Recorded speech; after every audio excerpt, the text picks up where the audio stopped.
Donc première seconde de la vidéo, on regarde un peu la scène et qu'est-ce qu'on voit? On voit un grand chien qui est couché sur le sol avec quelque chose derrière lui, probablement un canapé ou un mur. À sa droite, il y a un autre meuble qui empêche la circulation.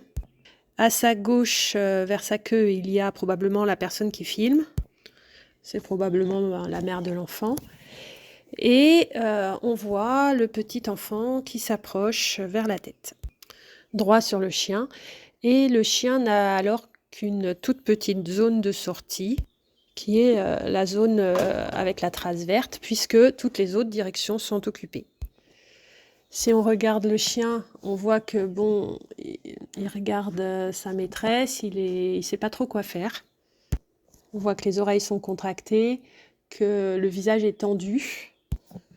On sent que le chien déjà n'est pas à l'aise. En plus, il ne regarde pas l'enfant. Le regard est tourné vers sa maîtresse. Quand l'enfant bouge et saisit la queue, on peut observer des mouvements d'oreilles du chien. Il ne regarde toujours pas dans la direction de l'enfant. Il regarde dans la direction de la sortie. Il évite l'enfant. Quand le bébé regarde la mère, là, le chien essaye d'éviter l'enfant. Et du coup, il passe sa tête de l'autre côté. On voit qu'il est toujours dans l'évitement de l'enfant. Le bébé a des mouvements saccadés, instables.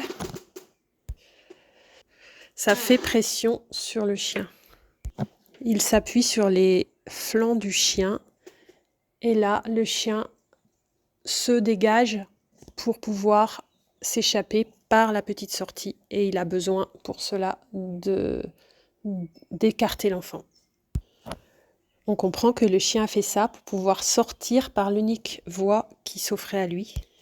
Le chien a décidé d'écarter l'enfant pour trouver une solution pour s'échapper de cette situation malaisante pour lui.